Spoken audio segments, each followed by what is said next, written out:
Hello, everyone. It's Friday, December 20th, 2024. This is Francis, Martin, and Curt for the Natural Law Institute. This is our office hours Q&A section. Right now, we're holding them every week, I guess every Friday, because we have so many questions in the backlog. As usual, you submit your questions via a form, and that's linked below. Francis posts that below in the comments, or whatever it's called, the text for this, the text for the video YouTube description. Yeah, the video description. Martin then answers them, gives a cut of them, and Martin's usually right, so I usually add a little detail, color, and integration with other things. Today's questions are pretty interesting, so I'm looking forward to doing them. And we really like them, so please submit questions, whatever you have. It's surprising, we no longer have to really curate the questions. The quality of the questions keeps increasing. And we're developing quite a backlog of answered questions that we're currently, I guess, trying to turn into clips. Is that what we're doing? Mm-hmm. Now, usually we post the questions on the screen and next to our charming faces, but it sort of impedes making clips. So I think we're just going to read the questions and then post the question content as what do you call it? Text over video or something like that? Subtitles or something. And so we're going to do that because we want to because the clips, I mean, if we talk for a couple of hours on things, it's very hard to sit through hours of them. But if you want to search for a given topic and we address that seems to be easier for people. The only commodity, now we have an interesting thing today is I'm relatively healthy. Francis has a cold, so he has this deep, sexy voice, which might cough once in a while. Martin is his usual stoic self, who says a few things, but we'll see if we can prompt him to do more. All right, so let's go ahead with question number one. All right, question one. I know I'm asking for a lot because the Institute already have so much on its plate, but will the Natural Law Institute ever consider producing courseware on economics? I faintly remember Curt saying he found learning economics more difficult than physics, which I can heavily relate to. When I'm learning about Newton's laws, I know there's no question about whether it's true.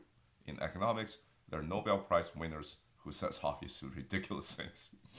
Curt has mentioned that it's too difficult to keep up with and debunk even every lie Paul Krugman spews, for instance.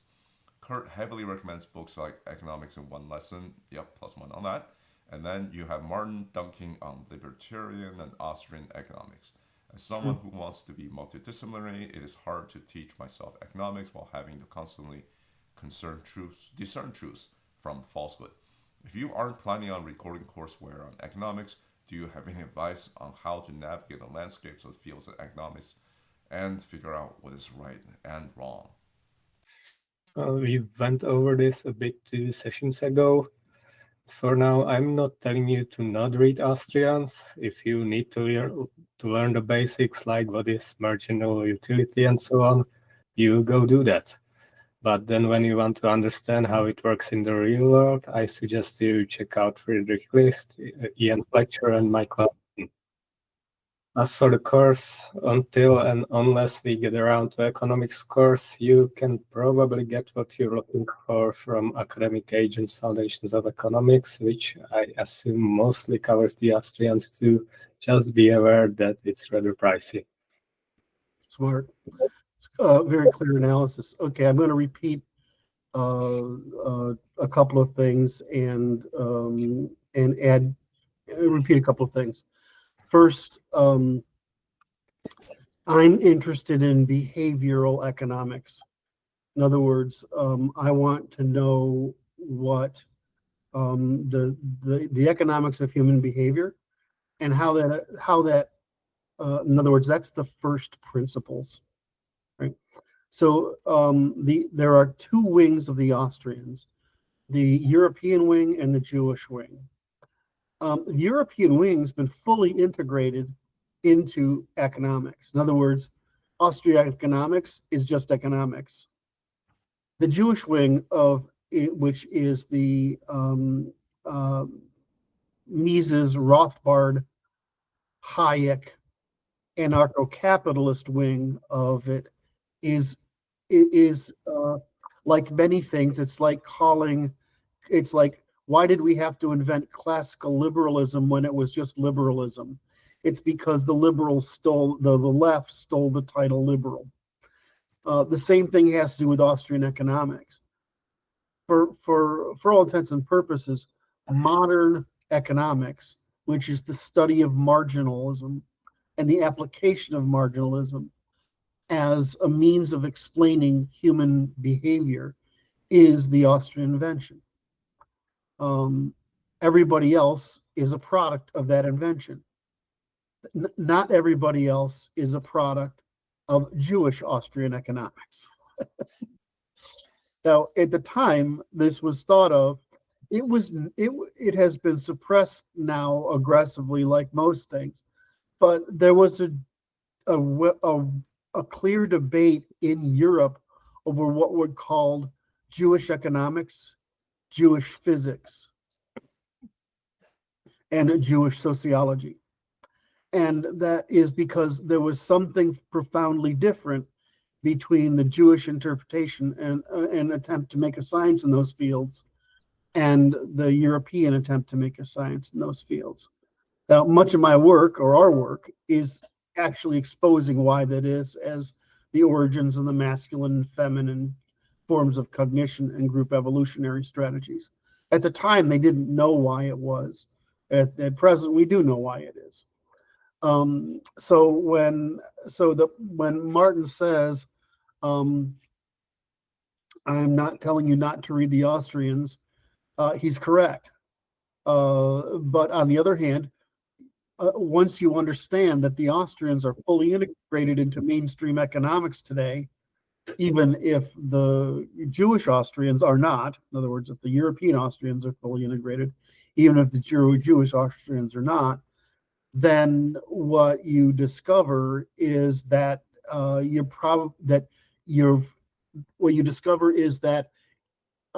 it's just economics. The difference, I think, which is what I repeat frequently, is that when you look at the Austrian economics, you are looking at the attempt to discover behavioral economics. In other words, the economics of human behavior. That's why I focus on economics in one lesson, the work of Gary Stanley Becker, because that's how I process economics, as the foundations, the first principles of resulting economic behavior. If you get past that, now you're into what's called the Chicago School. The Chicago School of Economics, so you have the Austrian School, which is foundations of human behavior. If you get into the Chicago School, you're talking about ensuring against variability in human behavior. And so that's what the Chicago School tries to do. And if you get into this, we call the Chicago and Freshwater School, are the name Chicago School and Freshwater School. The New York and Saltwater School of Economics is the one we most associate with Keynesian, New Keynesian economics, which is government manipulation of the economy to maximize consumption and growth at the expense of risk. So when you say, I'm going to study economics, what do you want to study? You study first principles, which is behavioral economics. Do you study how to insure people, which is basically Milton Friedman and the Friedmanites in the Chicago School, which is things like, yeah, we do want to subsidize education, but in order to preserve the market computation, another cause and effect relationship, and prevent the bad things, we should use vouchers. And then you have the Saltwater School, which is where all the bad stuff really comes from, which is it's just, the Paul Krugmans of the world, whatever, which is really the attempt to centralize power in a state, the same way women try to centralize power for their control. it's the opposite of the libertarian or the classical liberal view. I'm a classical liberal, which is to maximize the use of the market, and wherever the market is weak, provide either insurance, as in the Chicago school, or provide means of correction, which is in the saltwater school. The means of correction, as Keynes originally meant it, was don't do this stuff unless you're trying to get out of a depression. What happened was that turned in, here's how to maximize growth by continually manipulating the economy with essentially disinformation, and especially monetary disinformation, and spending disinformation. That experiment ended when the Austrians were proven right in 2008 that you cannot perpetually kick the can down the road, because you cannot perpetually depend on growth. And so that was the end of the new Keynesian experiment over time. So we've been in a period now where we're a little closer to the Chicago school, and because we're trying to get out of the trap we've made with the Keynesian, new Keynesian schools. They like to debate me on this. In other words, before I switched over to law, I was devoting most of my energy to economic reform instead of legal reform. Like Hayek, I came to understand the problem isn't economics. The problem is the law that limits the behavior of people within an economy from doing bad things. It doesn't mean it does. So in other words, economics is a nice via positiva, but the incentive to do bad with it is too high without the law to limit what can be done with it, so that the bads can't be done with it. So I would say, I don't say, while I say I learned everything important from Austrian economics, that has to do with my interest in the unification of neuroscience or computation, right? The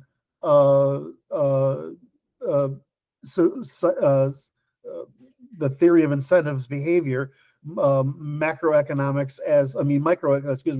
economics as the science of behavior. In other words, how to measure it through demonstrated behavior, because psychology failed, and then the application of behavioral economics to the law, so that we limit the misuse of economics. So I have a sort of via negativa, what's called a falsificationary science view of these disciplines. If you want to know, if I would recommend that you look at it like that: behavioral economics, insurance economics, which is Chicago school, and abusive economics. That's the top level macro view of the study of economics. However, Martin goes into this, and he's saying, yeah, okay, so now if you have that understanding, you can go to List, Fletcher, Hudson in particular. I think Hudson's probably great, but the truth is, you can read any mainstream. Greg Mankiewicz's Intro to Economics, his books. You can read the books by Krugman. The ones that are used to teach in university. At one point, I can't remember what year it was. It was in the 2000s somewhere. I just bought them all, and I read them all, and I'm like, well, they're not really that different. All the introductory books are great. It's not the understanding of economics that's a problem. It's the abuse of it by political systems and the deception of people under the false promise of endless growth. That there isn't an equilibration that happens everywhere in the universe at all times. It just depends upon how long it takes for the equilibration to take place.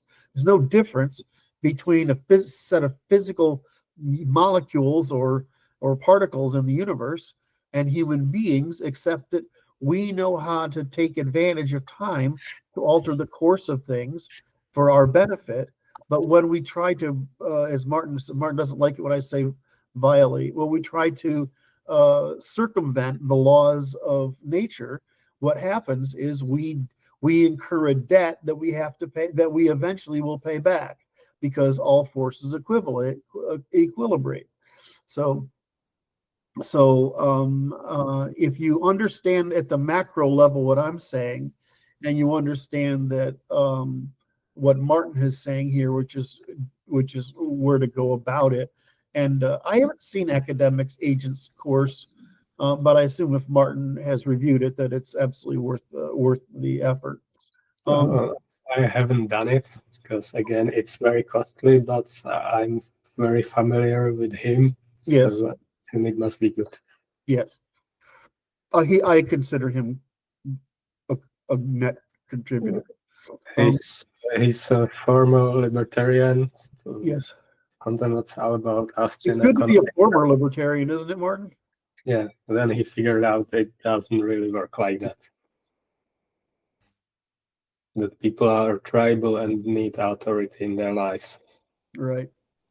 So I need so I think when you're looking at the we haven't answered the question yet, but I think when you're looking at the Institute, or especially my effect on the Institute, I'm a Hayekian. That means economics is only meaningful in the description of human behavior across the scale, and a model that is, in other words, physics is as a temporal description of what happens. Economics is an intertemporal description of what happens. In other words, because humans can play games with time. So I came to the same conclusion with Hayek, which is that you need the law to constrain that. So I'm interested in the first principles, which means I'm interested in behavioral economics, which means I'm interested basically in human behavior, and economics is to behavior what physics is to the physical world. And so that's how I look at it as first principles. I actually don't anymore talk almost ever about economics in the macro sense. There's no need to, because it's talked about every day, and it's not the problem. The problem is the disconnect between the policies that are enacted under under 20th century economics, and the divergence of those things from the first principles of economics, were the economics of human behavior. And so just like we would say Marx is wrong about human behavior, I would say New Keynesian economics are wrong about human behavior, and that the left and the authoritarians have been able to use this false promise as a means of circumventing human behavior. And you can see this really easily. When we say something, you watch how we say something. We say it as a construction from first principles of behavior. You notice that the Keynesian, New Keynesian said they talk about lines on a graph as if the lines choose things, or if the lines are acting. And while there is some truth to what they're doing, when you confuse this aggregate behavior with the underlying behavior, the first principles, you're actually obscuring that relationship. And so you can get away with all the bad policy we've had. Also, it's very easy for them to lie using graphs. It's just like it's easy to lie using mathematics. Correct. So now, to answer your question, the original question, which is the Institute, we originally designed the Institute as a college, not a university, but a college. And the college would teach the natural law and other related courses. We still have the courseware there. I don't think it's up. I think it's inactive on the site. You can't see it. But we have all the courses listed. What happened, of course, was my illness got worse. COVID, my mother lived a lot longer and COVID happened. And so, and then the world shifted quite a bit, especially recently. So I don't have any different ambition than making these courses across the field. what I have is the realization that we had more work to do on our own science before we could offer those courses. And the way I found that out is when I first tried to teach the work to people, I did it quite beginning with geometry, and people couldn't understand it. So I view the past 4 years of work, largely with Brad, as shifting how we understand the work so that it can be understood without having really a deep understanding of the foundations of mathematics and its relationship to consciousness. So, my plan is to still make the institute into an educational institution. That doesn't mean we'll succeed. Right? Right now, we're focused on moving from a research and development to an activist organization. And the next step is teaching the teachers. Yes, and so, but to get from activism to where we want to be, we have to produce more people. To produce more people requires us to teach them the foundations. Once they have the foundations, they can teach economics from the view of the foundations, right? I mean, and everything else. There's a lot more. We have the full course list. It's a 4-year course list. So, like I say, we plan, but we're a small group of people taking on a heroic scope of work in a time of conflict. So it's not a thing you just kick out overnight like a startup. It's a lot of work. All right, I hope I answered that question. I just have a couple of things to add. I think in terms of list of authors, I would also add Thomas Sowell to it. Yes. Thomas Sowell, who evidently in his youth was a what do you call it? Almost a Marxist. Yes. And then like his journey to go from that Marxism and feel for everyone to realize, well, actually, in order to actually help everybody, you need to get to the foundations to Yes. do what actually works. So his Yeah. books are worth reading. And the other thing I would say is I taught myself economics in a manner of speaking. In school, I focused on all the engineering disciplines. I didn't give a damn about history and economics. But only because at the time I didn't have the tools and the knowledge to understand the importance of such.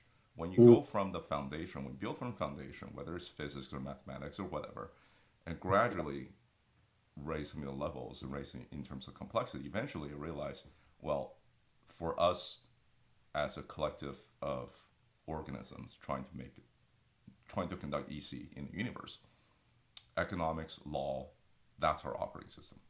And if you focus on the first principles, or the way I would call it, if you focus on the mechanisms of how it works, versus, because in modern days in economics, there are a lot of proselytizing.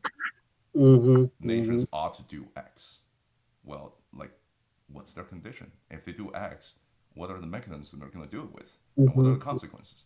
If you understand the underlying mechanisms of how things work, then you can cut through the BS a lot more easily. And I'll give you an example here, right? One of the economics I follow, who used to be I think he was basically a futures trader in a Chicago mercantile exchange. Made his money there and decided to go take up a teaching post in Beijing or something and start a music club. He wrote a lot about the balance of payments and accounting identities. Accounting identities is one of these things that, yes, it is created by humans just like everything else, but it's how, by definition, you account for investment versus savings and so on between the nations.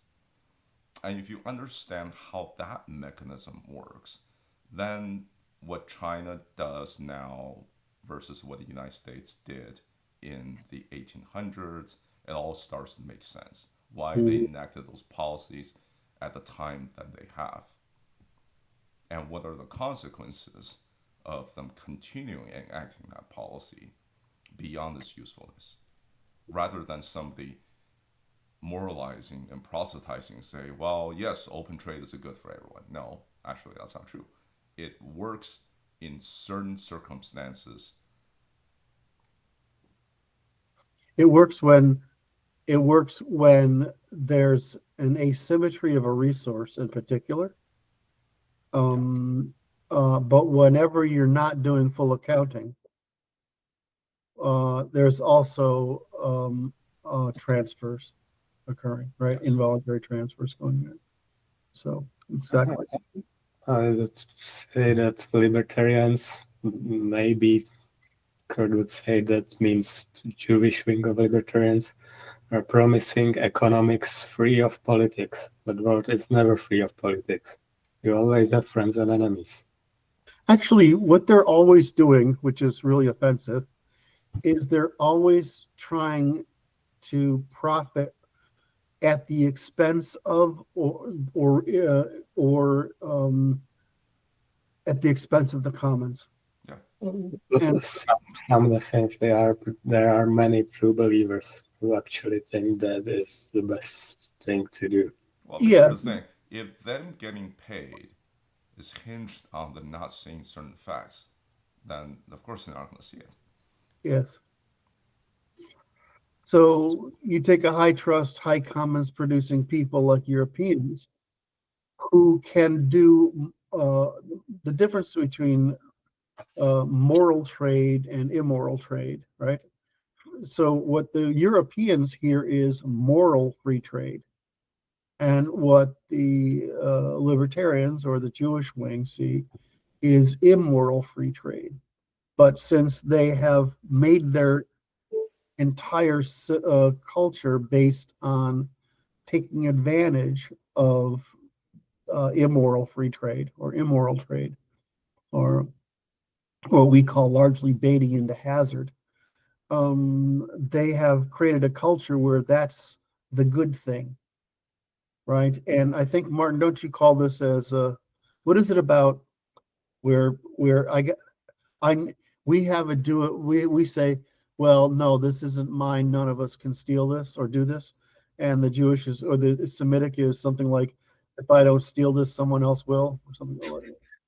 That was that Israeli guy who was stealing Palestinians' house.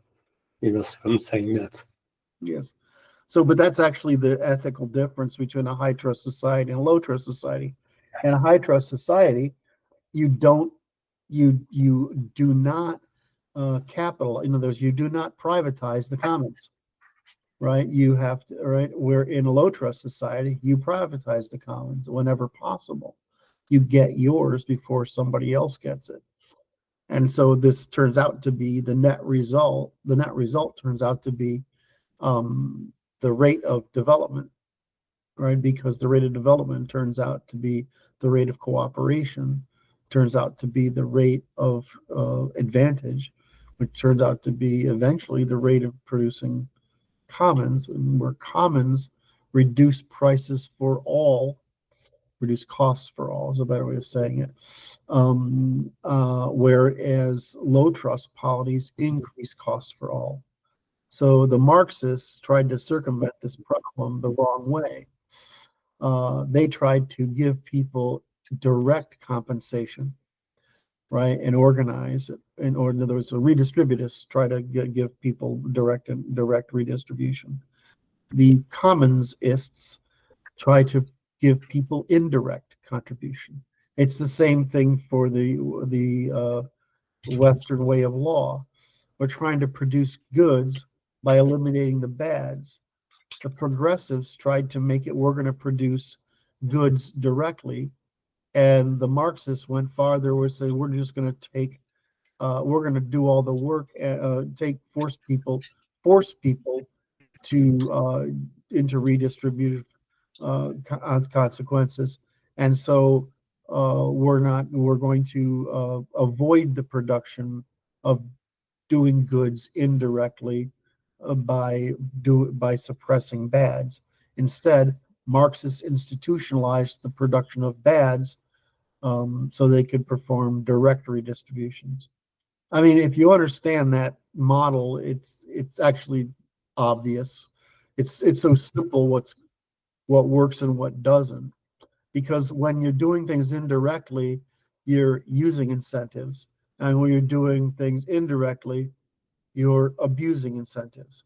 So what you get is the Marxist, communist, socialist model is you get attempted to privatize the commons at all times, and you get the maximization of black markets to compensate, and the maximization of corruption markets to compensate.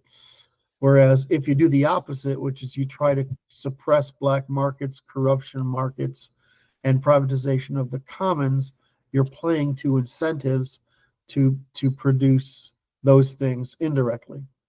It's really. I mean, I bet I could have said that more cogently and without stuttering so much, because I'm trying to make sure I convert it to accessible language. But I mean, it's really just that simple. Are you playing to incentives, in other words, producing things indirectly, or are you trying to circumvent incentives and produce things directly with negative consequences? So positive externalities versus negative externalities. There's nothing more to it than that. What you're saying is, I acknowledge human incentives, and I want to brute force ignore human incentives. Now, I think I'm trying to be sensitive to Martin's work, is that, but what you get in any circumstance is still human behavior. So what we're fighting against in the current era is that the indirect, like if you go to, I mean, I've done this problem in Russia. I mean, I won't tell the story again, but the corruption is in your face. In America, the corruption is procedural, abstract, right? And it's not even near you. And so, in a sense, Russia is more democratic that way. Well, yeah, I mean, it's actually more honest. Corruption is, it's like violence. Violence is more honest than claims of nonviolence. And corruption is more direct corruption is more honest than indirect corruption. And so the problem in the States is that while we can look over at them and say you could get rid of this transparent corruption by moving it into non-transparent systematic corruption like we have, and my friend Max, he said, well, the difference is that I'm talking when I'm dealing with somebody who's corrupt, it's a negotiation. But when I'm in Russia, when I'm dealing with somebody who's corrupt in America, I can't even find that person, right? I don't even know. It's all process corruption. It's like, I mean, Francis and I live in the same area. What we used to bother me was that the amount of fundraising that the police were doing by writing tickets, and so they would basically tax people in one of the most law-abiding cities in America by ticketing them for like going over the white line at a crosswalk, or in my case, not putting my seatbelt on while I drove around a corner from one entry to a parking lot to the other, right? And I get a $700 ticket for that. So I mean, like, that's corruption. It's just procedural corruption, right? Whereas, I was in a shop in Kiev. It's just a restaurant owned by an American. And the guys come in and they try to shake him down for money. He says, fuck off. I'll find out where you are if I have to, right? And they're like, well, this is too much trouble. This guy will create a scene and we'll get exposed, so we're not going to play here. Well, but then again, he's a foreigner and he's got resources, and so he can defend himself. But if you're not a foreigner and you don't have resources and can't defend yourself, the police can shake you down. Like my friends who own the strip club, the police would come in and shake them down. And you just view it as paying taxes, right? That's how you view it. You pay the cops to not shake you down the way we pay, right? And let you get away with your prostitution, right? And if in exchange, so it's just part of doing business. Anyway, that's actually we should this is going to make a great excerpt because it's really that simple analysis that helps us understand the macroeconomics of human behavior and how the progressive attempt to force behavior does not work. You got that look on your face, Francis. I think that last one, that last sentence you said, that's the key. Yep. All right. Next question. Yep. Question 2. Do you see the election of Trump impacting the work of Natural Law Institute in any way? Do you think it bought more time for the Institute to prepare to fulfill its objective? I'm surprised Martin didn't say anything. The right person to answer this is Brandon because he said it yesterday in an email to me. You know, if you get Brandon to say more than 3 words, it's usually pretty brilliant. I think I'm going to see if I can find it right now, rather than just say my version of it. Where is he? Brandon.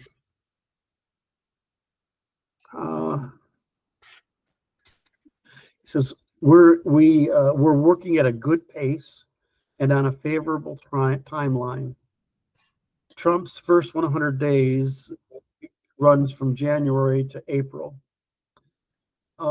We have to wrap up our measurements and get ready for publishing the book we're working on.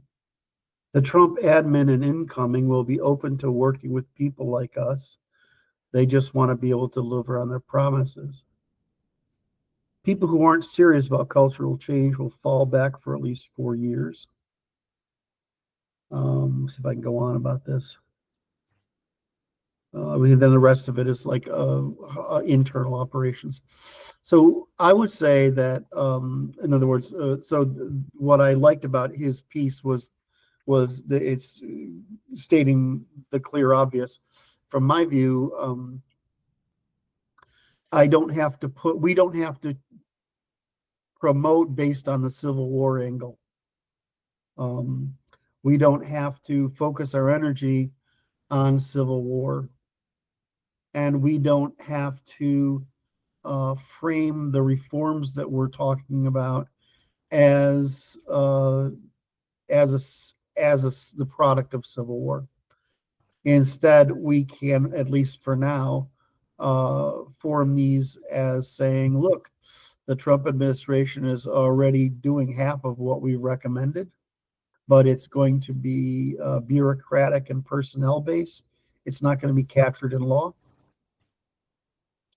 We have to defend against a repetition of this set of crimes have been prosecuted against our peoples.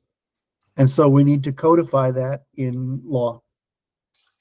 And furthermore, there are things that the administration is doing that are necessary, but they're insufficient. And so what we are doing is filling out that spectrum by showing what is necessary and sufficient to restore our people and prevent a repetition of the time. So in that sense, yeah, it's bought us time. It's bought us time. Maybe it bought us 2 years. Maybe it bought us 4 years. Maybe it bought us longer. I don't have any idea, because the way you generally predict the future is to observe the cycles and trends into a convergence that people are converging on, and then you look for the failure point of those trends. In other words, it's called being in economics, becoming a contrarian. You look for the correction that will happen when those beliefs and those cycles and those trends exhaust the opportunities that their existence depended upon for existence. So in that sense, it's very difficult to predict the future. It's always almost impossible to time it much, unless it's pretty obvious, like the 2008 correction, or the fact that we would have something happen between 2020 and 2030. There's just so much convergence there. Something's going to happen, but you don't know how. You don't know what the trigger events will be. You don't know when it will kick off. It's same problem with stock market timing, just at a bigger scale. So I think it's given us breathing room, and it's let us take, for now, a more socially acceptable path to advocacy. We can switch back to the other path to advocacy if we have to in the future, but now it's working. It's going our direction.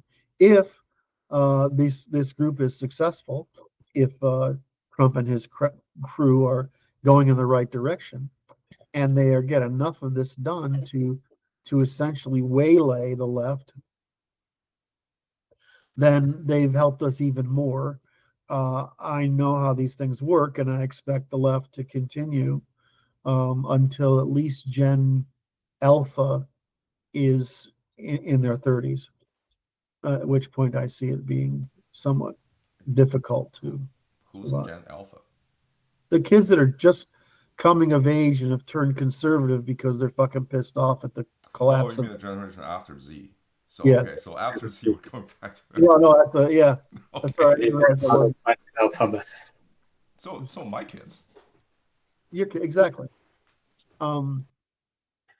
Anyway, so I think that's probably the correct answer. The correct and complete answer is that it's changed us from having to be urgent and Civil War oriented and we can go back to having a little breathing room and completing our work and working through advocacy until we have to switch back to something if the failed system fails. So I view that as our work. I think that the one thing that we are conscious of, I'm sure I wish Brandon was here, but I think the thing we're conscious of is that it's the amount of noise level that's going to be present for a while is going to be very hard to get attention for. And so I think this is going to be a bit of chaos. It's going to hinder us. Well, Go ahead, Martin. I would say that almost nothing of importance will actually be solved. The biggest issues of American getting replaced will continue. Yeah, so they will be getting replaced legally. But the pressure from the population will go away because they will naively believe that issues are actually getting solved. Smart. And so in that sense, I agree. Smart. That we can't go with that pressure.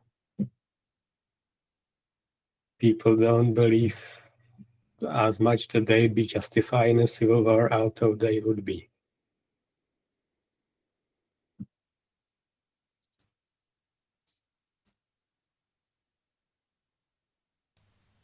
I think I need to listen to that one to gauge to get the wisdom out of it.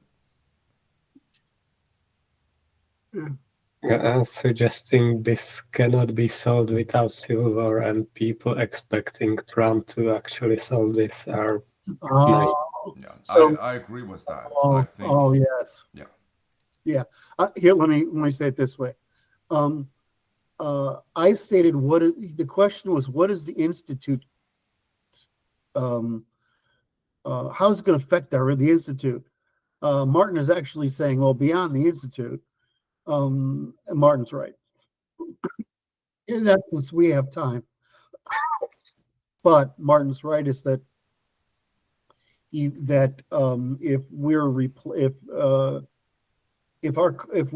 what I see this generation doing, in other words, the Trump here, is I see it is trying to put a cork a cork in the Marxist sequence of sedition against the West. Or Trotskyist, as I'd prefer. Sorry? Or Trotskyist, as I'd prefer. I didn't get it. Try it again. Well, I prefer Trotskyist over Marxist. Okay, that's great. Trotskyist. Yes, that's probably correct. That is correct, as usual. So putting a cork in that, however, that doesn't change the demographic, strategic, and geostrategic condition. Is that what you're saying, Martin? And that's going to continue to be a crisis until we solve that crisis. Is that correct? I would say that Trump is a 90s Democrat, even if he somehow was able to implement his ideal vision, which he won't be. That's not good enough. Yes. Okay. 100% agree. Okay, what's the next one? All right, next, question 3. What does the NLA say about predatory pricing? What are the steps to assess irreciprocity related to that? Do you guys have some reference where you put antitrust or competition laws in the NLI framing, how these matters are made decidable using reciprocity as a basis? I actually also wonder about that, so I don't think I'll give an answer here rather than expand the question. The site, including the Constitution, states that it's reciprocal to profit from the crises, i.e. by gouging or hoarding, but doesn't explain how. In my mind, reciprocity corrects merchant ethics, but still remains in that realm. There's a difference in how we treat each other when we're disinterested parties trading, and where we're part of the same in-group of one team. Then there are things we just don't do to each other. That includes these predatory practices, or, for example, taking an opportunity someone else needs more. I would say in this context, just price is a very real emergent phenomenon, though no economists today recognize it. Okay, I'll keep going. You're correct, but it's the terminology that's going to confuse some people. Go ahead. It's the same issue with anti-competitive practices at the top, just rational profit maxing without any regard for the common good of the nation. Maybe this can be corrected for by rigidly identifying all these things as commons. I'm just not entirely sure we have done so yet. I've written it. I don't remember if it's up there. If you don't know about it, I suspect it's not up there. It would be under the economy. And the economy I didn't flesh out that much, so I suspect it's not up there. So this will be fun when Martin and I work on that topic in particular. Martin's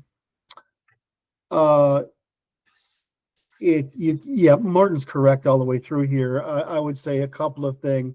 When you say just prices, what that means is establishing a price.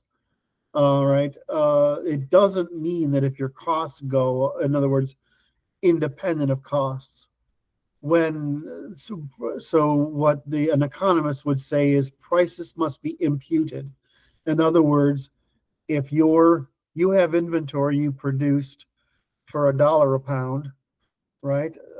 You sell that at the margins you were before the crisis.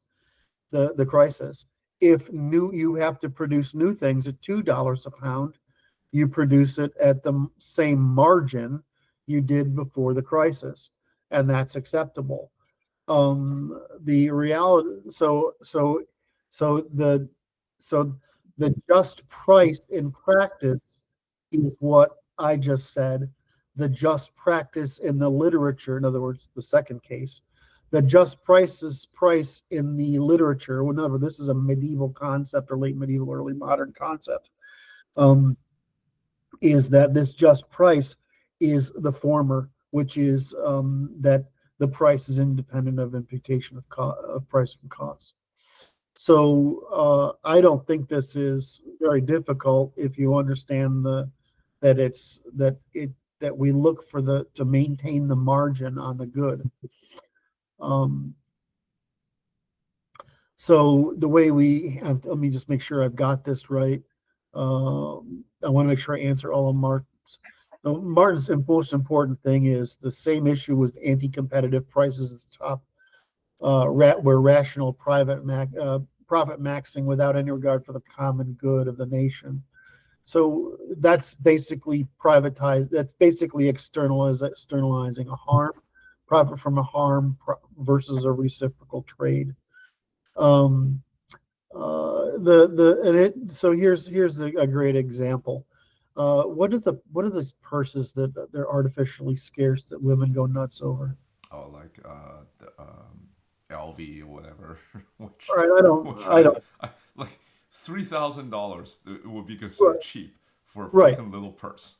So I bought Amanda a purse. It was like $3,500. All right, but she wore the thing every day, and it had the. You have to understand, if you put that kind of purse on Amanda, it's like a walking art festival of beauty, right? All right. So, but these things are artificially scarce. There's a guy who takes apart these products and discovers and determines their actual manufactured cost. I don't know if you've ever seen him online, but he's hysterical. So, let me guess, $20. No, it's really cheap. I mean, Yeah. the stuff that isn't cheap is the little metal fixtures. Uh-huh.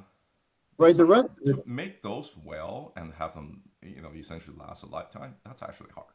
It's actually hard, but the rest of it, all the materials and the pseudo leathers and whatever, they're not expensive. The manufacturing is more expensive, and in other words, the production of the goods with the tolerances and quality and certain kinds of seams and underturnings, and that's actually more expensive. But the profit is in the artificial scarcity of a status good, right? That's it is. Yeah, the thing is, we want to pay for that because we want the status good, right? That's what we're paying for, is the scarcity. It made me both amazed and also just depressed to realize how much of the stuff people buy is just status signaling. Well, I mean, this is the argument I made back, I don't know, in the early 90s, which was we've run out of demonstrable gains. In other words, everybody's effectively middle class and nothing's effectively scarce. So there's no way to status signal. So you have to spend money now on status signaling symbolically rather than spend money on status signaling materially, like getting a dishwasher. I mean, right? I just feel bad about people who are still stuck in keeping it with the Joneses, which is really material ways of status signaling. Like, why would you pay six figures for freaking Cybertruck? Have you seen the video where they that one guy basically tortured a Cybertruck and caused the he tried to tow something with this 10,000 pound rated towing capacity, end up breaking apart the subframe because it turns out that the towing hitch on a Cybertruck is actually mounted to this aluminum frame.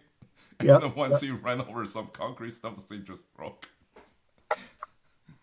In certain societies, such as ancient Romans or modern Scandinavians, it's impolite to signal your status. So in fact, you're lowering your status by signaling it. Yeah. So this is a real problem, right? This is a known issue. It's a real problem. And if you pair it with the social alienation and the chaos of unpredictability, given the disinformation and false promises, it's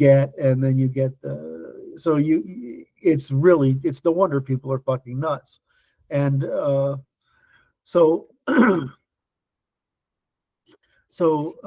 I lost track of anti-profit. So the original question is, how do you know? I think that's what it's asking. How do you know? How do you know? You know if the margin if you're increasing the margin, right, is different from increasing the price. If you're increasing the margin, you're profiting from harm. Right? If you're increasing the margin by creating artificial scarcity, who's that asshole in New York that went around and bought all the fucking toilet tissue, whatever it was he bought? I don't know if you remember that during COVID. I can't remember what it was. It was somebody went around and bought baby formula, and somebody went around. I mean, there were people buying stuff to make artificial scarcity so they could go online and sell it for higher prices. I see non-white people do that all the time whenever they have the opportunity in our societies. So and it's like when the guys do it, the stock market, who are the guys, the Houston brothers, whatever they were, that did it with silver back in the 80s or early 90s? You remember? Before my time. Before your time. So a couple of guys tried to corner this silver market for this reason. But I mean, when you do that at that scale, the government will come in. Yes. Barrier. You should raid your place and put the fear of God into your sucker. Yeah. They're like, this does, nope. But we let people get away with it all the time. Right. And we shouldn't let people get away with it all the time. So the answer is that there is a way of measuring it. It's just very hard for some people, if they're living on the margins, to come in and say, well, I'm not going to raise the price up by X whatever because I can capture this profit. But so effectively, basically saying that Martin says he can't give the answer, but he did. He's correct all the way. The only thing I would say is that it's really the margin that matters, not the price. Yeah, adds detail to what I meant. Obviously, in the medieval context, feudal context, just price meant that somebody would set the price. They considered just that has all the problems that central planning has. But Correct. That doesn't mean that they weren't intuiting something real behind it. They just proposed an incorrect solution. Correct solution, correct. All right. I can't remember. There's a joke here about there's a parable here about a butter maker and a baker, and the baker comes and accuses the butter producer as is under delivering the weight of butter that he's been buying. I can't remember. It's like he's supposed to give X 100 pounds and it's less, right? And he says, well, I agreed to do that in exchange for X, Y rolls of bread. And the baker undersupplied the rolls of bread. So I undersupplied the supply of butter. And so it's fair. So this is the kind of game that happens all the time, right? Anyway, Martin is correct. So I think we've answered that one. You cannot profit from another's harm. That's it. And Martin's went all the way to the end point, and I took it down to the first principle, which is it's as long as the margin is the same, the percentage margin is the same, then it's not.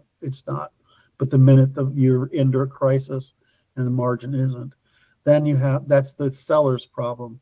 The second person is the guy who comes in and tries to buy up all the plywood during a hurricane, which basically means, and then sells it for 10 times per sheet from his house. That's again profiting from harm, and both of those things are illegal in our Constitution. I don't know if I've moved that up there. I think I haven't moved that up there. So in other words, price gouging.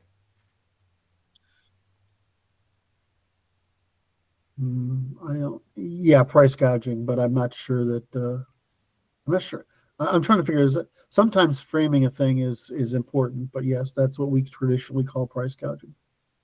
So, to cap this off, if the conditions of reciprocity are met within an exchange, then is there really a let me think about how to phrase this. Is there really a cap to the price of a certain exchange other than what each of what the parties agree to? Externalities. But well, externalities. But I'm assuming that so before they Oh, I see. I'm assuming that the condition of reciprocity has already been satisfied in that In it other words, does not impede on the straight I'm interest willing of to somebody pay else. this exorbitant price, and you're willing to sell me this exorbitant. Correct. Right. Because it is worse somehow for me. It is worth that exorbitant price. Or do you, as the seller, do you have the responsibility of saying you're paying way too much for this? I don't know if you say you're paying too much for this. I would say that the issue is that if you're capturing the market, right, like that, you're harming the people that also need it. In other words, that's what I would go to. So I would go to the externality. Does that make sense? It would mean an asymmetry of. It wouldn't be an asymmetry of merit. It would be basically a form of an application of corruption. But I'm thinking about, let's use a much inconspicuous or like a small example. Let's say that I have this this figurine that was made in 1990s. For me, it's worth nothing. I'm just willing to give it away, or like sell it to somebody for $1 at a garage sale. I put it on eBay, and somebody who really likes this AD&D figurine, whatever, is willing to pay $20. Yeah, but you're not harming anybody by that. Right. Because you're not depriving a third party of access to a resource. Mm-hmm. Right. You're not, as Martin says, you're not labor arbitraging something. Right. This is, and you bounded it well, which was, it's just this particular guy. It's worth that too. Right. So Yeah, that's not. what I mean, because as far as I can tell, this exchange meets all the criteria of reciprocity. Absolutely. It's free of imposition costs on the demonstrative interests of others, and Right. the price is fully informed, and so on. I guess the only thing that I did not inform the person is how much am I really willing to sell it for? Like, I'm willing to essentially give it away for free. Well, then that's a there's a difference between a trade and a market. Right. So you're essentially, I mean, this is a really niche application of that almost, it's a miracle you found someone who actually wanted to pay for it. Right. But that person is saying it's a miracle I found that someone had one. Mm-hmm. Right. And so you've found this thing that is like, like I'm trying, for example is, I went to buy a Toyota Celica Supra back in the 80s when they were hot shit cars, right? Mm-hmm. Right. And I'm like, I paid an extra $2,000. Why? Because they were going to sell it to somebody else. They took it from the other guy. Right? Right. But that doesn't mean there aren't more Celica Supras out there, or I just happen to want this one. So there's no harm in not having a Celica Supra. If you're price gouging, you're saying that gouging is occurring because there's a crisis where people are subject to harms, like this, disasters or starvation or something like that. So basically, market isn't just a sum of individual exchanges. Correct. And where you cultivate a dependency, you must carry a corresponding responsibility. Wow, that was beautiful, Martin. Correct. Where you I cultivated need dependency. to write this down. No shit. That was fucking brilliant. Where you cultivated dependency, you bear a responsibility, right? Is that what you said? Yes. Markets Wow, are that's fucking choice. Those not are just a collection of what? No, wait, let's capture the Indi- second part. individual exchanges. individual exchanges, yeah. And then what was the second part? Cultivated dependency.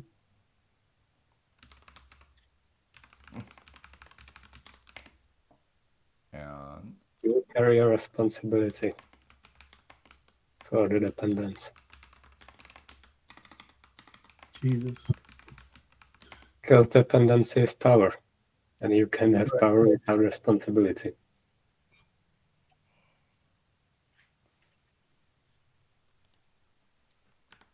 As you said, dependency is a power. And what? It's power. When you have dependence, then you have power over them. Right, but you completed that because dependency is a power, and then you have to have associated responsibilities so you wouldn't abuse that power. because if you do, then what gets harmed? It's a trust, which is a form of commons. In that case, then you'll be imposing costs on the demonstrated interest of others. Well, this was useful.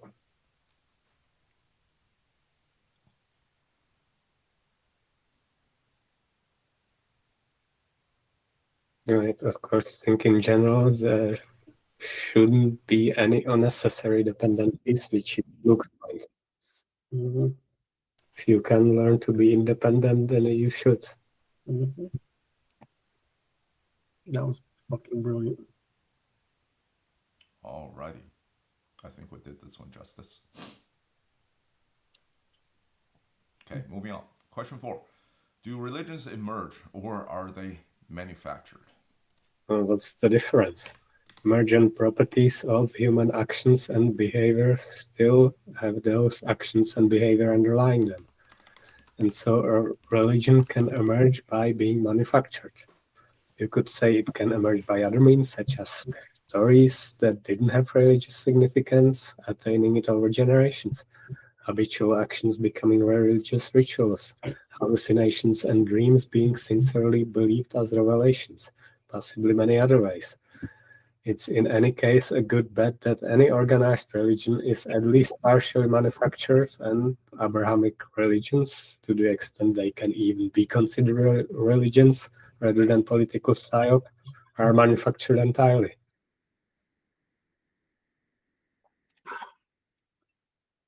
I want to read your answer again.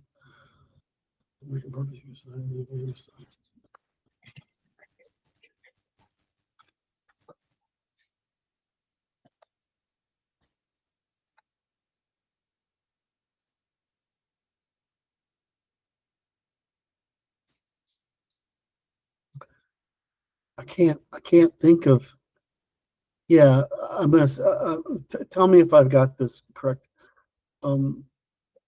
We know the origin of religion appears to be burial or death, whatever.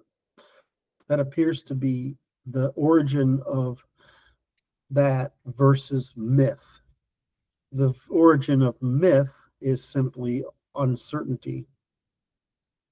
The origin of religion appears to be burial.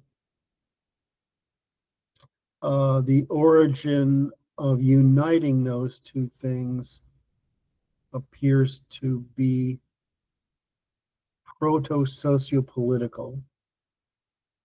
And the emergence of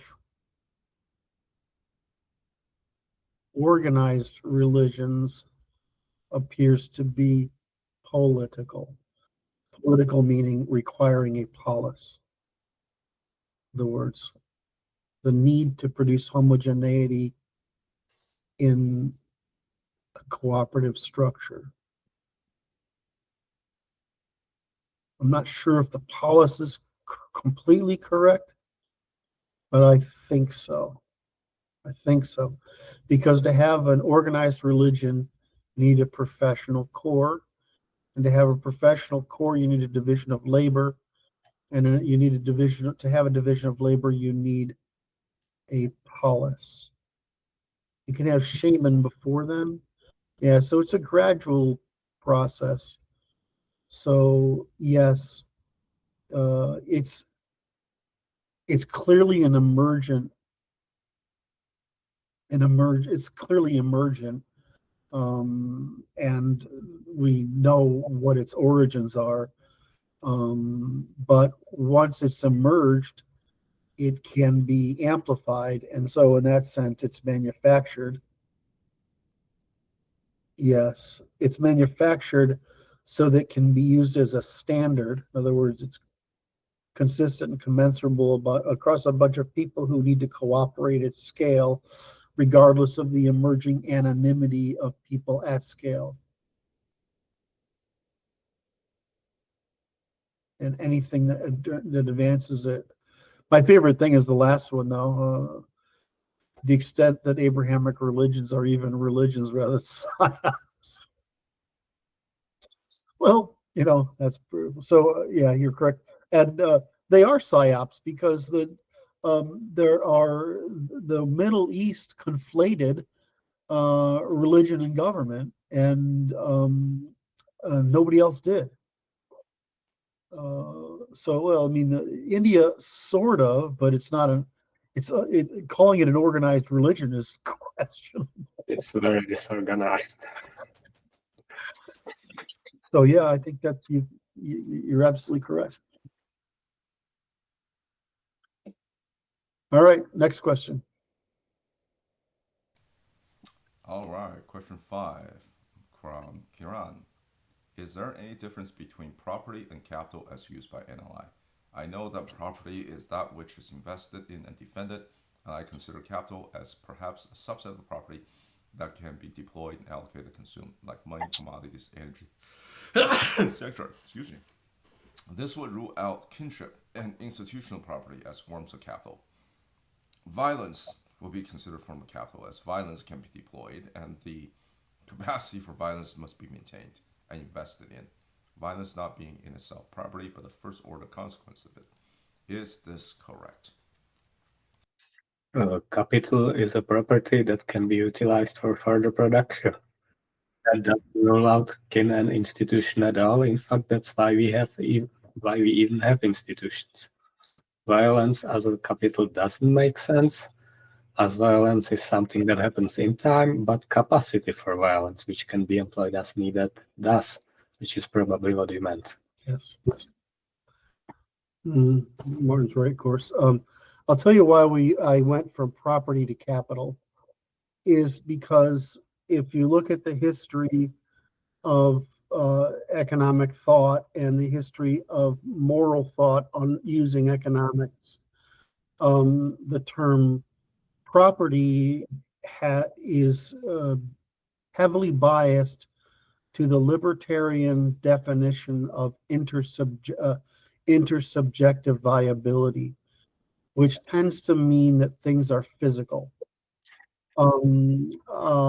So I viewed that definition of property as part of the Jewish, Austrian, the Jewish and Jewish Austrian wing's attempt to preserve irresponsibility for commons and the attempt to justify theft of parasitism on and externalization of costs into commons. So the Jewish libertarian Rothbardian says this is essentially just fraud. So what I want to do is get away from the term of property since it had been abused. The second thing is for property to exist, the concept of property requires people to acknowledge it, either as an agreement, a norm, or a formal institution of insurance of property. So just as the early economists worked with physical material property, Hayek added informal property, norms, traditions, behaviors, institutions, knowledge, everything.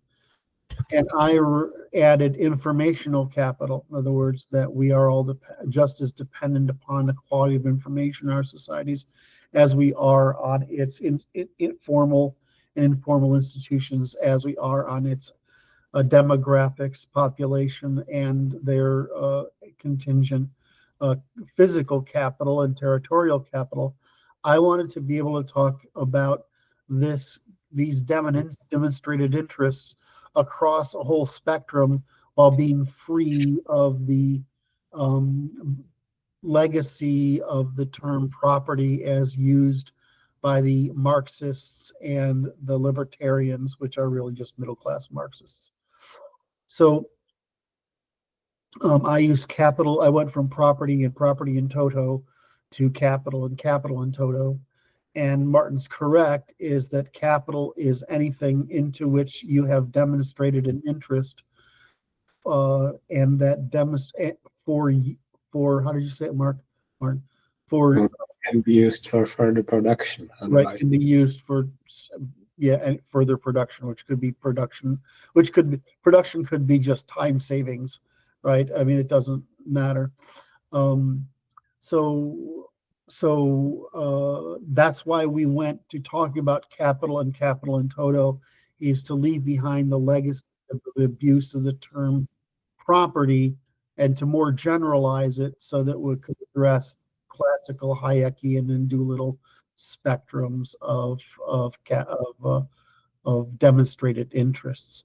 You'll see us use the term demonstrated interests a lot, and use capital when we're talking about general, impositions of costs upon it, etc. But those two things, there are very few demonstrated interests that are not capital. I can't think of any, and very little capital that's not a demonstrated interest. If there are exceptions to the rule, I certainly can't think of any. Our capital is demonstrated interest unless you're giving it up, basically. Yeah, exactly. Waste, but not our capital, not our demonstrated interests are capital. Some are just for consumption. Consumption, correct, yes. Oh, we killed that one. I've said that libertarians are just middle-class Marxists a lot. Maybe first time I heard it. Really?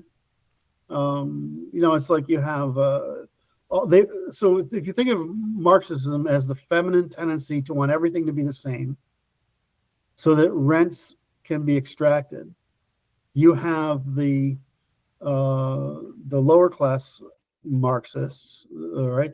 Which is the traditional term.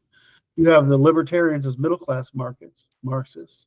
You have the neocons as upper class Marxists, and you have the anti-Western, anti-male feminists as feminine Marxists. But I mean, it's all the same shit. It's the same thing with postmodernism. It's the same thing. It's just the attempt to delegitimize systems of measurement so thefts can be made. It's all fucking scams. It's just amazing to me. Go ahead, Martin.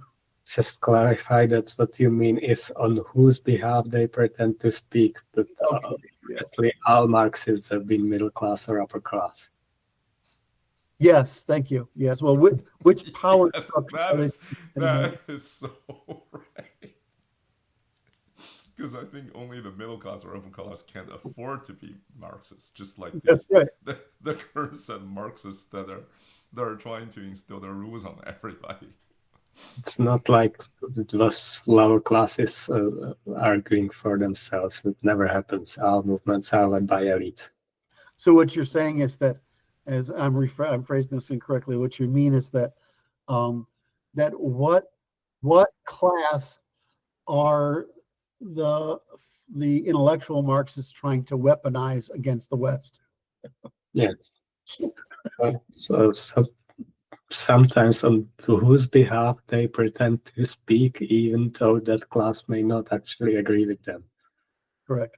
This is uh, uh, Michael McCronkie inspired a lot of my thoughts. Uh-huh. I'm saying his name right, calls this class ventriloquism.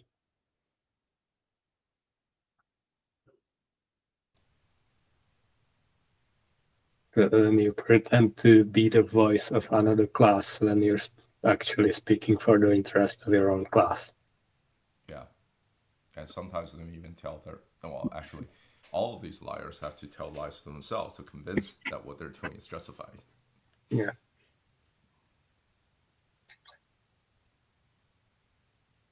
Well, this next one is brilliant. All right. Question 6 from Kiran. One possible dystopian future is the technocrat transhumanist vision of society organized via digital IDs, digital currency, social credit scores, small cities, censored networks,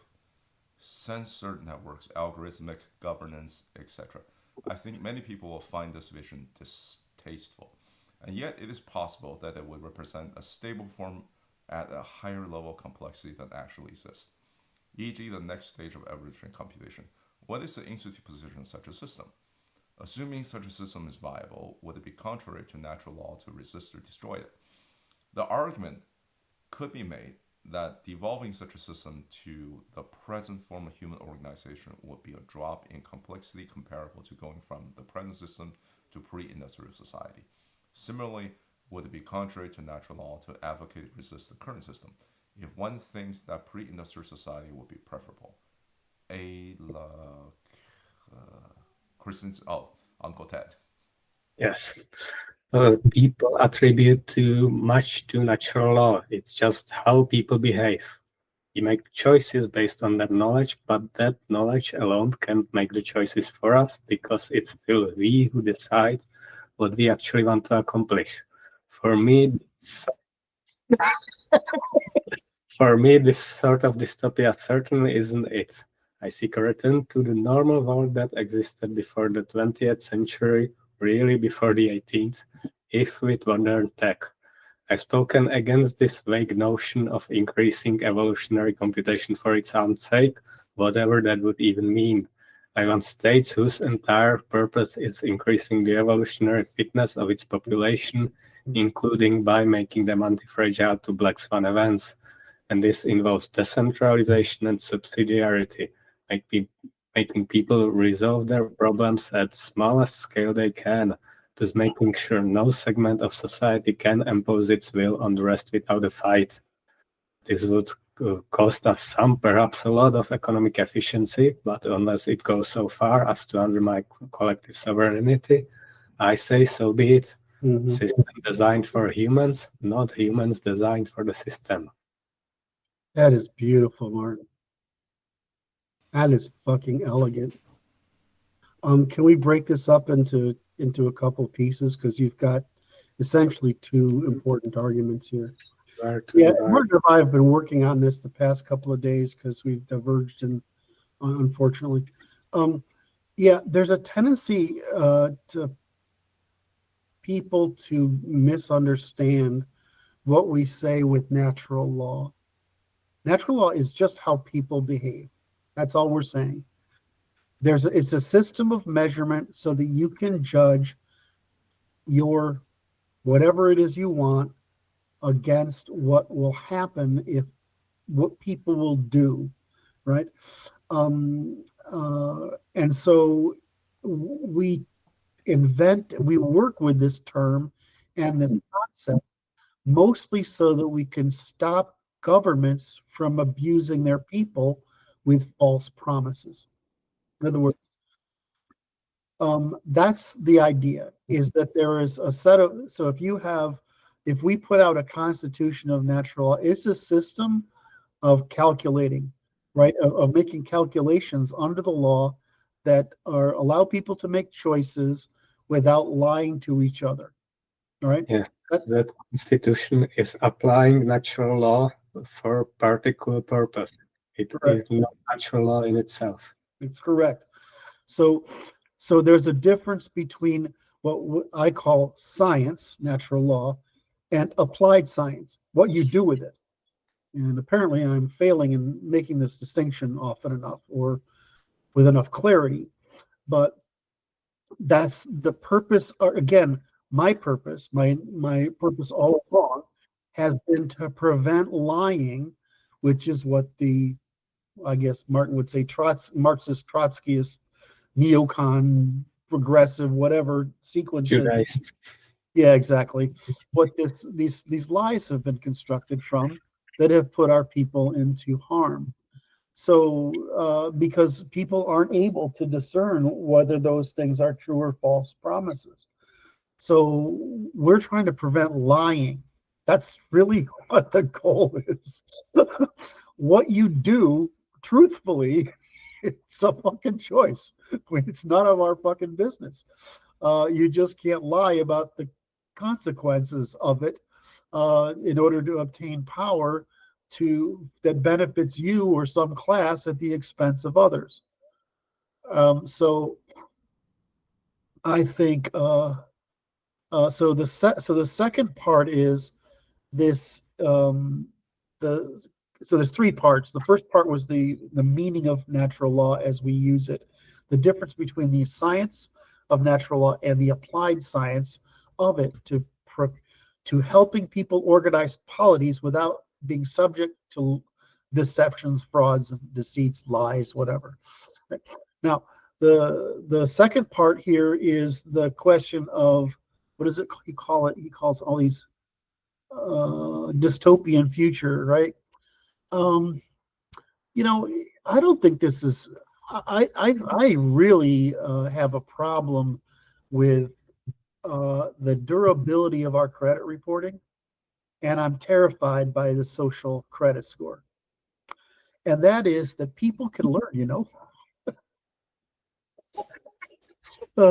people can learn. And so,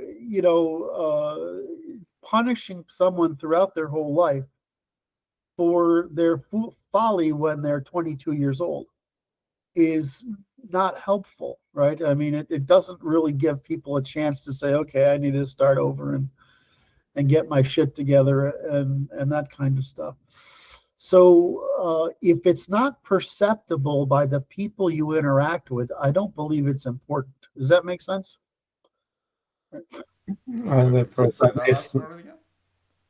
Martin, go ahead. The problem isn't just that, but that actually guarantees its actual morality as those people perceive it, and not some agenda that state is imposed. Okay, I haven't got there yet. You're correct. So my problem is the inability is taking these things to the point where people can't reset. In other words, there's no way to cleanse the slate after X years of doing the right thing. That's what bothers me. Because if you see people that get into these problems, they're usually doing something stupid when they're young, ignorant, undereducated, overly stressed. They're doing something, right? So I have a problem with my problem I would have under jurisprudence, in other words, and under legislation, is the fact that we are creating a permanent record of a thing that isn't permanent. In other words, a permanent liability on a person, right? That I don't think should exist. Now, if you want to say that's my fundamental problem with the social credit criminal history nonsense, right? Is that we need to create the ability for the people to, learn from their past mistakes and succeed in life despite them. What's next? Let's see, the knowledge can't mix. The second thing is all this monitoring. I have a problem with red light cameras, right? Right? I have a problem with that because almost all of them are procedural, not material. If you have a red light camera and you hit somebody, then there's a crime. if you have a red light camera and it's just because because the traffic in this particular intersection is so light most of the time that that locals determine that this is a low risk environment. That's fine. That's just ridiculous. Ah. All right. I have It's what do you call it? What is it called? Just a couple of questions ago, you're talking about police giving tickets. It's an automated way for the city to generate revenue based on some obscure laws. So this is really a form of rent seeking. Yeah, exactly. It's so when you say I want to monitor certain places, in other words, in a high crime area, I might want to have public cameras.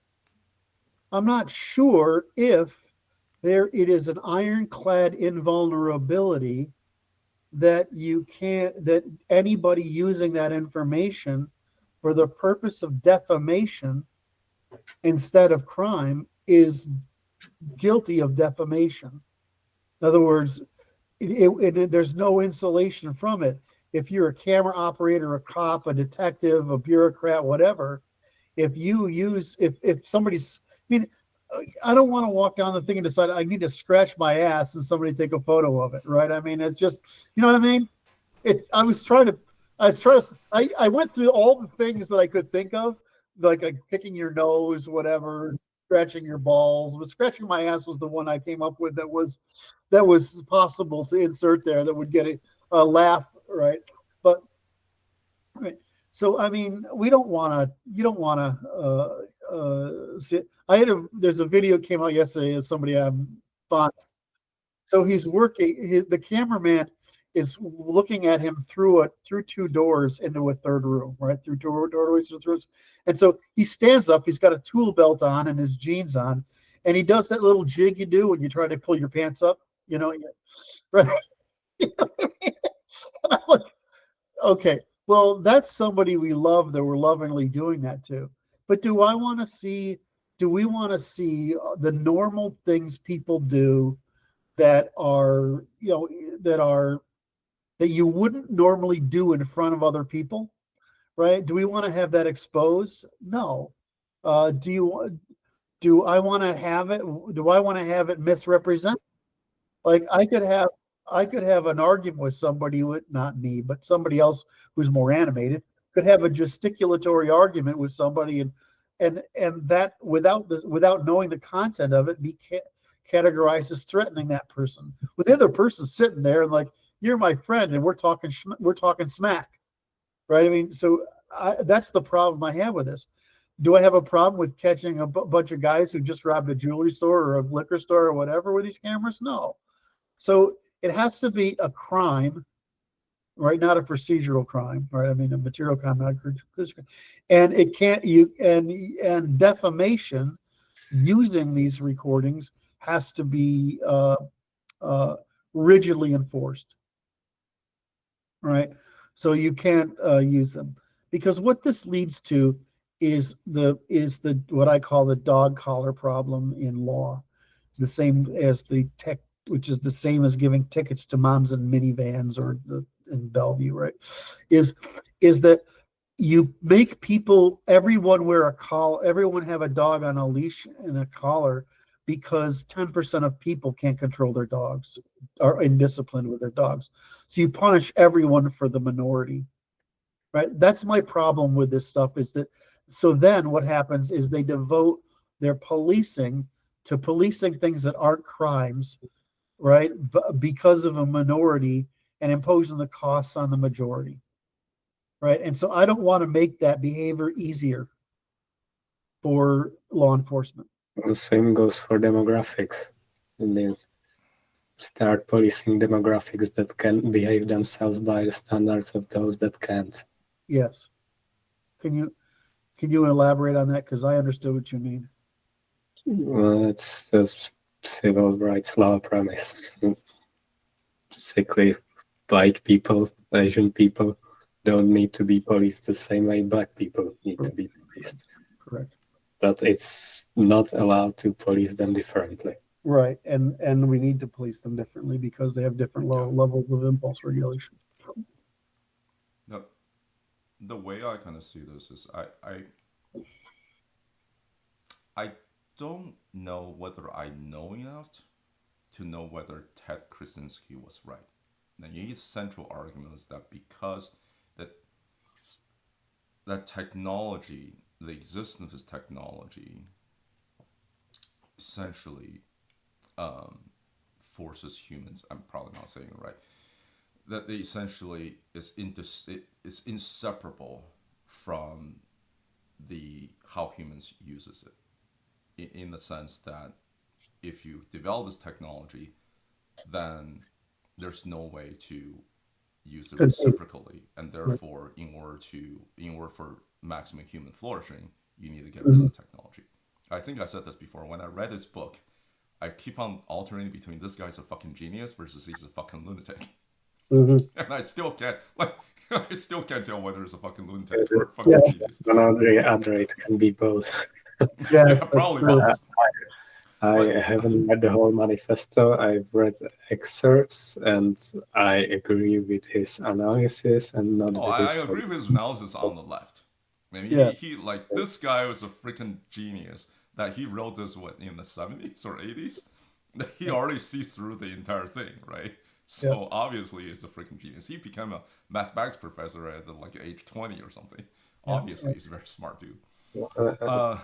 But you cannot go to some earlier stage of technology because competing states won't do so. And also even I followed his logic, and I'm thinking, well, if you do follow what he's suggesting, go back to some early stage of technology, that is no different from euthanizing mankind.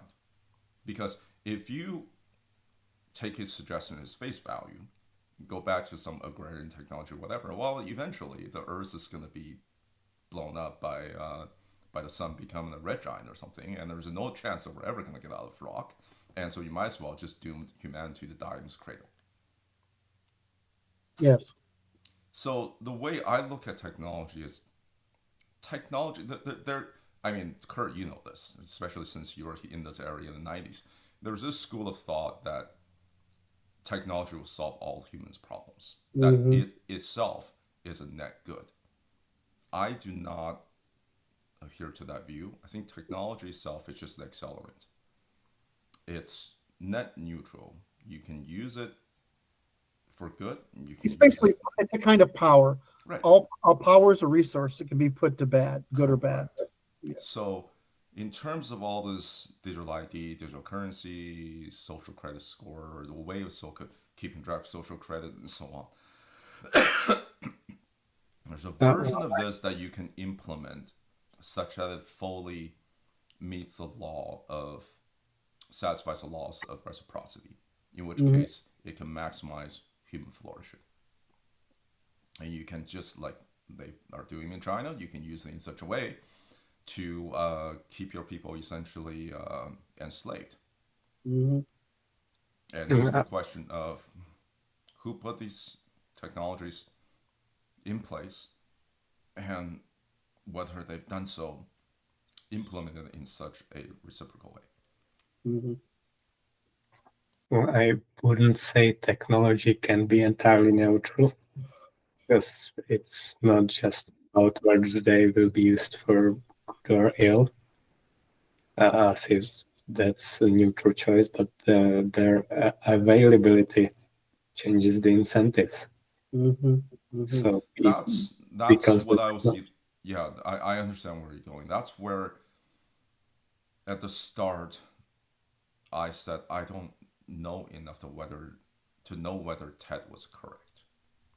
In that the very existence of certain technology changes the incentive enough such that the only determinants the outcome is the bad one that he described. I think it's a likely outcome, but it doesn't mean his solution is really a solution. This criticism is something we had to contend with, but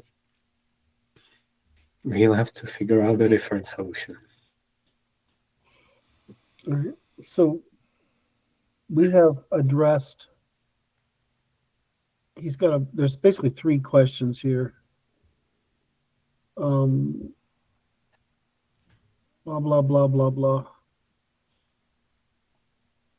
We would, can we, the way I address this is that the technology creates an opportunity. In other words, this reputation first, which was managed by the community, right? Record keeping was then kept, like marriages, births, and deaths. Criminal records were kept. Then credit scores were kept. And then social scores are attempting to be created, right? Is that what we're sort of dealing with? The only thing, my problem with the social is I'm not sure they're social as that they are government credit scores. In other words, I understand like criminal credit scores, right? I can sort of understand credit scores, right? Although I think most of credit scores are constructed by abating into a hazard for most people. In other words, a credit score is a measure of your susceptibility to baiting into hazard. The social credit score, I don't think has anything to do with social. I think it has to do with political. And so my problem here is that I don't mind criminal credit scores, criminal credit. That's funny. Criminal record. I don't see the. I think we could correct credit scores, and I'm incredibly specious of political scores because I just see that as negatively coercive rather than positively coercive. So that's my understanding of it. And I think I've already covered the other properties of spying on people and the fact that if we have a technology and use it, we have to aggressively defend it and be intolerant of abuses of it, especially given the incentives for the state to direct their efforts to things that they can claim victory over that are not crimes, procedural crimes, whatever, versus doing the hard problem of getting people off the street who are drug users and drug dealers and career criminals. I mean, if you look at the stats, which another group of data just came out again, I don't know, a week or 2 ago. I mean, if we took if we really did 3 strikes, if we actually prosecuted people and we did 3 strikes, crime would drop rapidly because it's actually a small number of people committing most of these crimes over and over and over again. And the problem is people don't want to pay for incarcerating them in the kinds of costly incarceration we have. And so that's a problem we can solve, but leaving them out in the public so the public is the victim of criminals, that's insane. The second thing is Martin's, I think we addressed partly, which was the evolutionary computation issue. Again, evolutionary computation it produces a system of measurement. It doesn't produce a system of choice. And so what Martin is saying here is not all growth is good. Not all innovation is good. I think the problem that we're all touching on is that I used to frame it as the issue, once we went from morality to economics, we basically broke civilization. In other words, if governments were trying to manage us by economics instead of manage us by morals, that's when they went sideways. And that's become the way things have been done. And that route is terrible. However, the other way to look at it is we went from moral and social to economic and asocial. And so and then we allowed the left to destroy all our our civic organizations, and we've allowed the provision of entertainment, which we think of as television and games and stuff like that, to essentially assist in alienation and the breakdown of those institutions by the absence of the need to understand and cooperate and ensure others. And lastly, we've taken away the need of the family and the polity of the society to ensure people when they're under duress. In other words, equally ensure people against harms. And that means harms that need caretaking. So this, in the sense that Martin is correct, and can I compare you to Kaczynski, Martin? Is that but can I put you and Kaczynski in the same bucket? And Martin is correct in his comments here, is that the problem is we're still human, and we need to make sure our systems are assisting us in being human and living together and being and possessing the way I look at it is mindfulness as humans, through having societies which we feel are compatible with our state of being human. And so again, I'm going to blame this on the shift from the shift, and it's mostly post-war, to Marxist, progressive, Trotskyist economic thinking, as the Marxists were correct that economic equilibration or economic wealth would compensate for the alienation of industrialization. No, society will benefit. Society's social orders and mindfulness are the way we maintain the civil society under the face of industrialization and the information age. So, I mean, I like Mark. I mean, this paragraph. I want states whose entire purpose is increasing the evolutionary fitness of its population, including by making them anti-fragile to black swan events. And this involves decentralization of subsidiarity, making people resolve their problems at the smallest scale they can, thus ensuring no segment of society can impose its will upon the rest without a fight. This would cost us perhaps a lot of economic efficiency. I'm not actually sure about that. But unless it goes so far as to undermine collective sovereignty, I say so be it. A system designed for humans. I mean, that's a manifesto right there, Martin, and I think it's brilliant. And I would add that economic efficiency in itself, we should not consider that in itself a good. No, economic efficiency is just how fast you can convert some resource into something else. It doesn't mean that you could just as easily convert it into a bad. Well, I mean, the way I approach economics is that, as to say, and we've covered this already in this.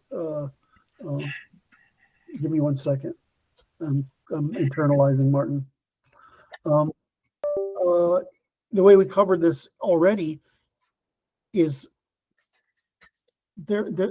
we've already met the maximum standard of need. The only thing we are doing now is competing for signals. And we're competing for signals given the anonymity because of the social break and the alienation caused by social breakdown. And it's also the issue of scale, because now you're signaling to millions of people instead of 200. Sorry? Now you're signaling to millions of people instead of 200. That's right. How expensive those signals have to become. Correct. So, where are we going to go with this? So we're still stuck in the problem of trying to use governments and economies, government command and economies, to solve what is a problem that can only be solved by small scale and polities and societies, right? I mean, is that the way to? Yes, and government can only assist in creating conditions for those small communities to emerge. But it cannot solve the problems that those communities need to solve themselves. Correct. I actually think this is beautiful. All right. So have we killed this one? Yeah, I think so. And we are out of time. I guess I'll save my question for next week. Did we really make it through 6 questions? 1, We did. 2, 3, 4, 5, 6. Wow, that's amazing. I've noticed a pattern. On the first question, we tend to take a lot of time.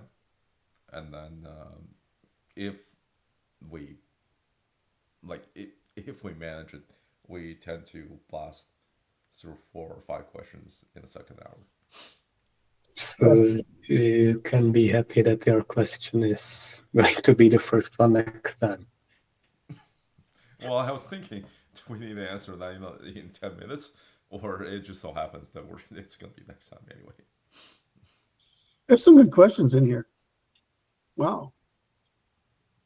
Holy shit, look how many questions there are. The backlog. Okay, all right. That we answered. All right. Yeah. The backlogs never grow. All right. Thank you very much. Can I close down now? Yes, please.